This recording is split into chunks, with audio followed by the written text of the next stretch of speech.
Okay. I apologize for background noise in advance. It's a very nice day, and everybody's out and about. Good gosh. As am I. So, time to do a quarterly test on my generator, which is actually a misnomer. It's an alternator tied to an engine. Emergency portable power. I've had this for very long. It's in near as I can tell, and I've been observing it's in good shape. I bought it used from a known source, and it was well taken care of. But anyway, it's important to do maintenance on these things, part of which involves running the thing, testing it, especially with modern gasoline that has ethanol in it. Oh, good grief. If I could get plain gasoline, I would. It is available, but you gotta travel a long way to get it. And so, I tend to not do that. And it does work. Yeah, it's gonna destroy the carburetor on this engine eventually. But it helps to run them periodically, regularly, to try and mitigate some of that.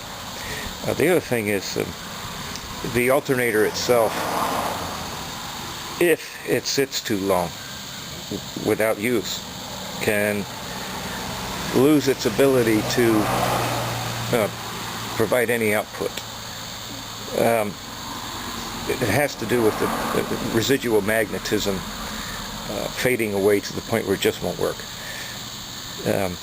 Running it periodically does indeed help to correct or compensate for that, because when you run it, it remagnetizes it. So you have to do that for that reason alone. If the alternator does get demagnetized to the point where it won't work again, there are ways to fix that. It's actually very simple. There are other videos on YouTube that describe this, or how to do it. It's not complicated, really. Takes a little bit of tech savvy, but it's really not that complicated. But rather than have to worry about going through that process, just run the thing once in a while, every few months, if nothing else, just to make sure that the fuel you have in it, if any, is still any good. So I'm going to commence to start this in preparation for this test. Now the test will be, I'm going to backfeed my house with this, with certain limitations. I'm not going to have the central air running. It's not needed today anyway, and temperature here right now is probably about, in the shade, I'd call it 85. Not measured, just felt. So this should be very, very easy to start in these conditions. The tests I've done during the winter are pretty much the same. This engine starts up readily, all things being equal, all other things being equal. So anyway, yeah, I'm going to backfeed the house with this. Step one, stage one, before I do anything, is just to start the thing and warm it up. And then get a little bit more into detail about how I connect this. This is not going to be to code. If you are not familiar with this stuff, do not attempt this ever. If you are not intimately familiar with this stuff, it can cause you grief, very much grief. If not you, somebody else. a little bit more about that later, but the first part is I just want to get this thing running, let it warm up, 5 minutes or so. So first thing, turn the ignition on, turn the fuel valve open, put the choke on, give it a couple priming pulls, and let her rip. And then open the choke. That's usually how it works. Ignition's already on. Fuel valve now open. Give it a moment to let some fuel fill up the float bowl. Doesn't take very long. And put the choke on full. And give it a couple.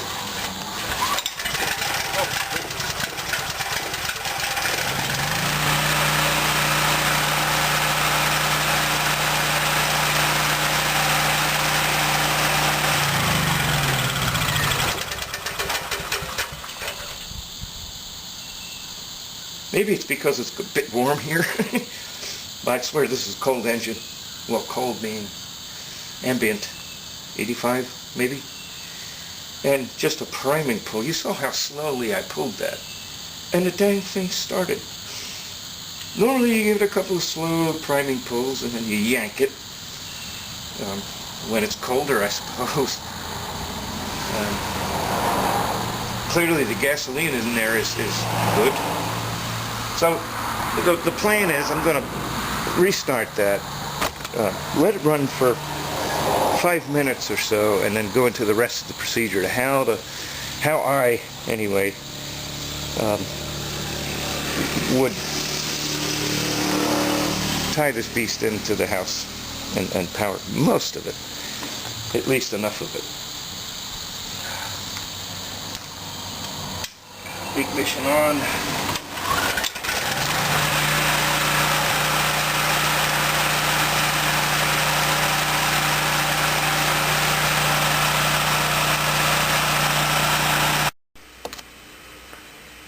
Okay, next step. The generators out there running. It's been maybe a few minutes, 3 or so. Just to let it warm up. It's not plugged into anything. This particular house has 2 breaker panels. This here is a sub panel. The main breaker panel's elsewhere. We'll get to that. But first things. Turn all these off. Every breaker. The lights are in this room are wired to this breaker panel, so those are going to go off. Yeah, let's see. One of these is the dryer. It doesn't matter, but just turn them all off. If I hit the one that turns the light off, I'll put it back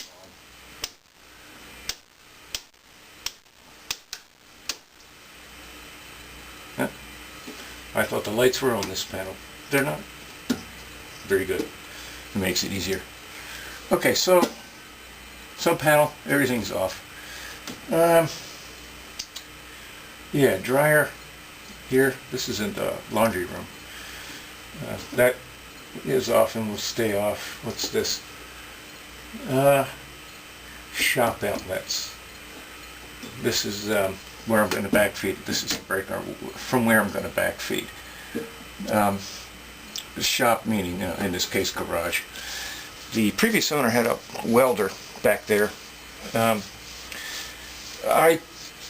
removed that outlet and put a dryer outlet in because of occasional testing, maintenance, troubleshooting of dryers, appliance repair, kind of things.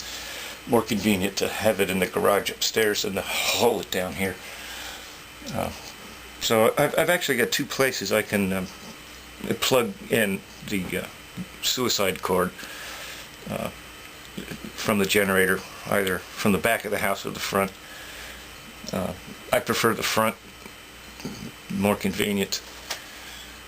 And that's where the gasoline is, up in the garage. And so So anyway, these are all now turned off.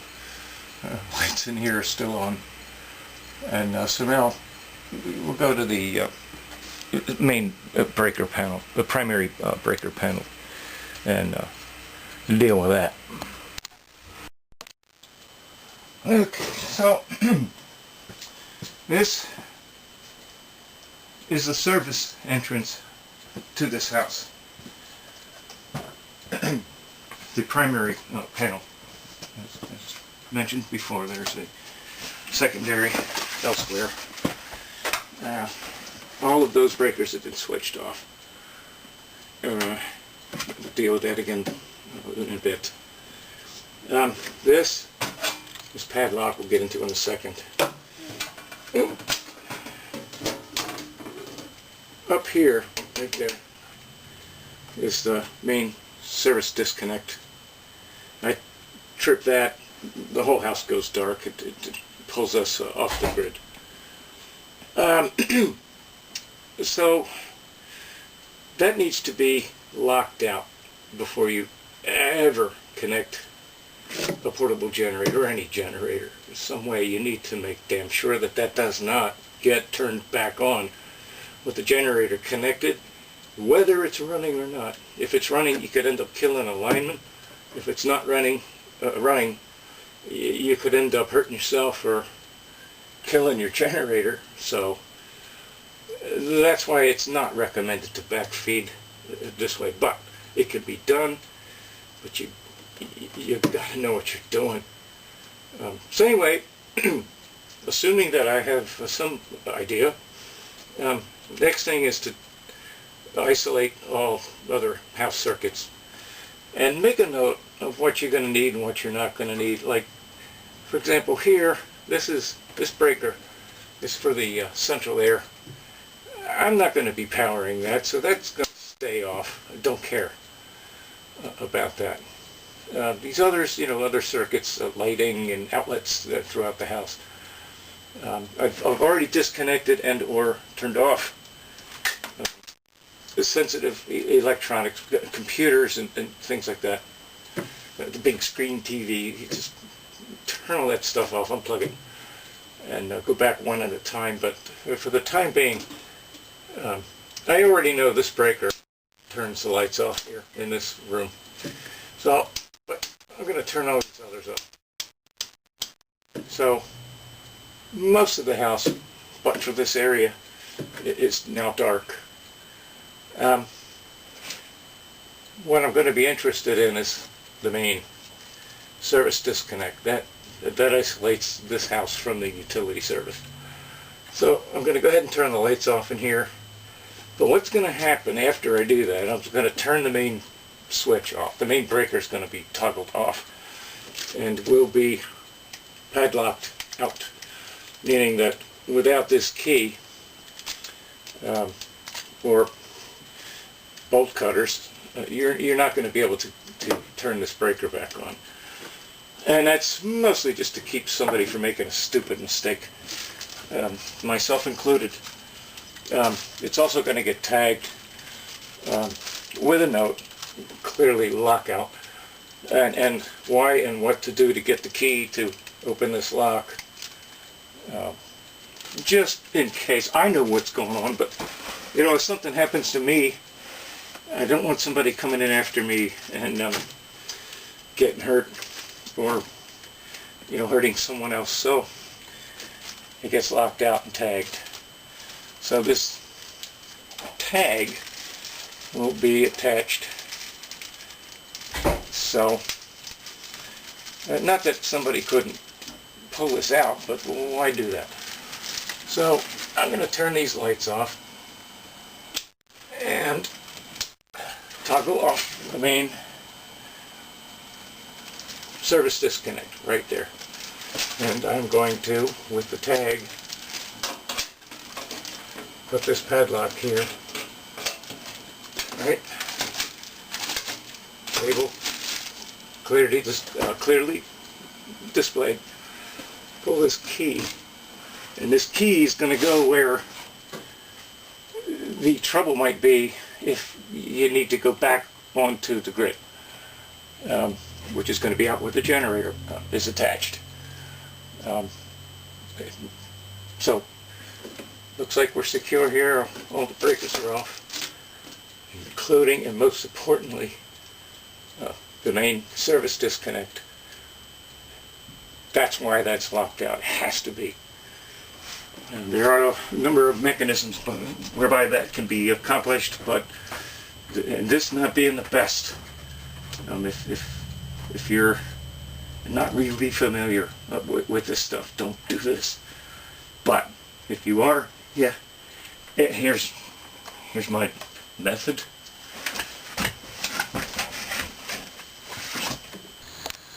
Okay, I already shut the engine down. It's already warmed up, and it's impossible to hear with that engine running. This thing is not quiet. It ain't like one of those nice Hondas. This one is 5,000 watts continuous 6250 impulse. I have no trouble with it at all. I've actually run my electric clothes dryer with it. Of course, with nothing else on, but without that, it does a pretty good job. 2 refrigerator freezers, various lights, TV. It'll run the computer okay. This is not an inverter type of power plant, but it does provide pretty clean power, certainly acceptable. So anyway, sitting on top of it right now is the cheater cord, or suicide cord, so called because both ends are male. If you are not sure, again, what you're doing, do not mess with this. Right now my house is disconnected from the service, the utility. Main breaker is open, so it's completely dark here. And likewise the generator here is not running. And that's the only time that you mess with this cord, connecting or disconnecting. It can be done, but I do never recommend it. It makes sure everything's off. No power's going to go anywhere while you disconnect or connect this cord. It is. Both ends are male, which is a major shock hazard if you're not careful. One end's going to go into feed the house, an outlet I've purposed for that here in the garage, and the other end plugs into the power plant. The way I like to do it, power plant first, since I know this isn't running. No way I'm gonna get zapped.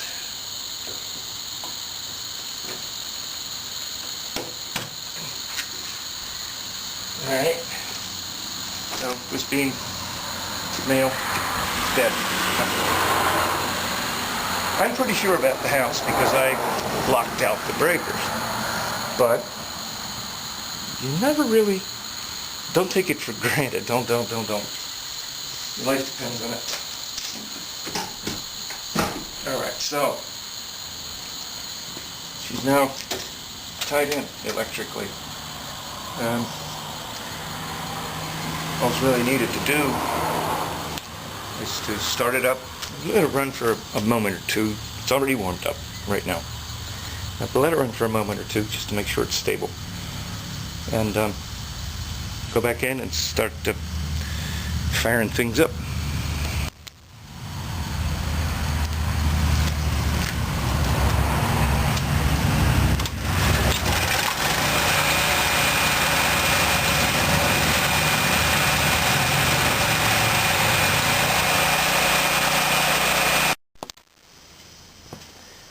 Okay, so this is where I'm tapping in, backfeeding this line here goes to the generator power plant, and this is the tag out. Key is in here in this bag. with instructions. So if anybody comes after me, for some reason I'm not here to manage this, it should be pretty obvious what's going on here. This key fits the padlock that locks out the mains disconnect from this house. Yeah, somebody could come in with bolt cutters. They do that. That's foolish. As I've said, I don't recommend this method of doing it, especially. It has its caveats. You know, somebody could come along and doesn't know any better, and of course you'd have a really bad day. But as long as you're present, oh geez, spiders, get away.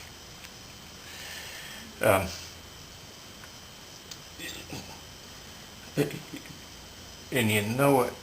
You know your way around this stuff. That you can do it.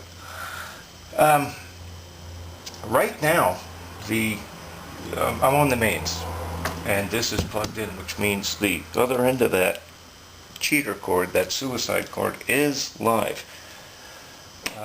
240 volts. I know where it is. I'm not going anywhere near it. I did forget to show this in the previous clip, but I thought it might be a good idea to do that. But I'm gonna pull this here, and so release the key, and the panel's already, as I said, I'm back on the grid here, and this will go with the lock down in the panel, and during tests, or we have an outage here, will be used just as described.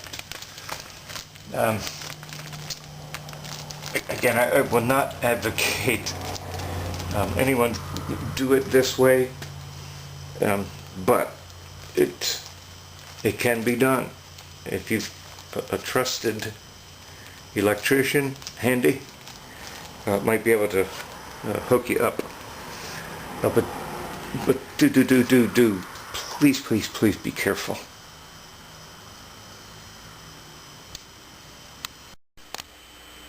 Okay. Well, the generator's plugged in and running, although all of the breakers are off. This is the sub panel, and this is the panel through which I will be backfeeding the house.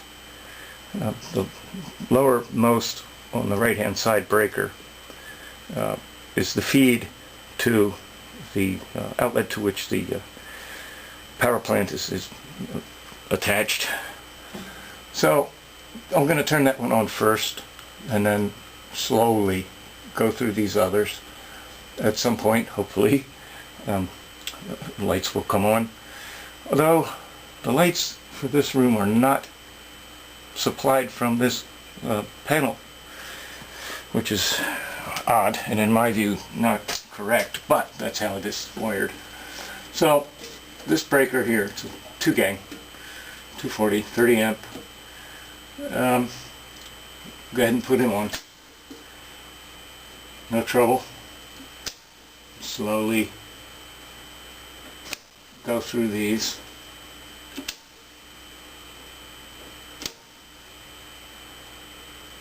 Oops, yeah, on.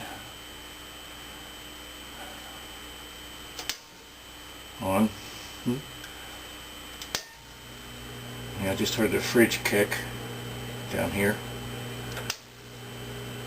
And what is this? That's the dryer circuit I put in. We won't be running the electric dryer, so that stays off. So the other circuits are all on. It is backfeeding. The fridge is running down here. So next we go to the primary panel, main service disconnect breaker. and turn those on, or most of them.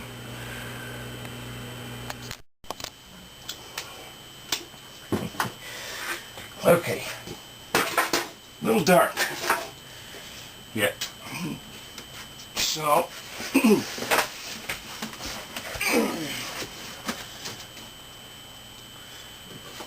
back to the main service disconnect. Of course, this is locked out, tagged out, and will remain so. But what other of these breakers can come on?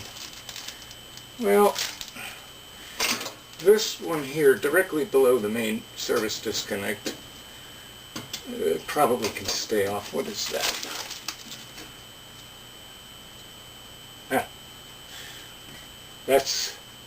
That needs to go on, because that is the breaker for the sub panel, the secondary. So that goes on. And these others, one by one. Lights on, don't need this.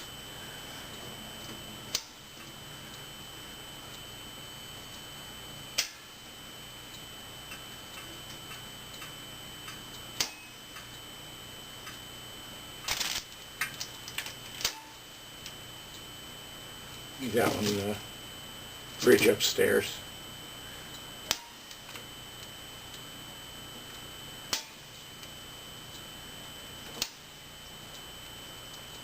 What is that one? Yeah. This one we don't need. So, we're now backfeeding the house without heavy loads. There's no the electric dryer's turned off. The breaker for it's off, as well as the central air conditioning. This generator will run that. I've tried it, but at the expense of, you can't run anything else, really, except for maybe a light bulb or two. Not necessary emergency. But it's necessary to go through this. Whether you have a permanently installed switch or not, at the very least, just if you have one of these portable generators, do pull it out, do run it, and actually plug something into it to make sure it's actually putting out AC current to spec. So I'm going to run the house for a couple of hours, and with various appliances on and off, and look for trouble. Don't expect to have any, but I really don't want to have a problem when I need it. That's why we do this, why I do it. And Lord knows, my recommendation, if you have a portable generator, and it's better to use some extension cords and just plug in your freezer, your refrigerator, and maybe your TV or radio, a couple of lights, use the regular outlets, get some extension cords, or pay an electrician a lot of money to come in and wire a transfer switch for you that will prevent accidents, doing something wrong. Could cost you your house, someone's life, yours elsewhere. I'm not recommending this to anyone. I'm just showing this is what I will do, and it's pretty safe. If at least the linemen are safe. It's not going to backfeed the utilities unexpectedly this way. But my recommendation, don't do it this way. Your mileage may vary.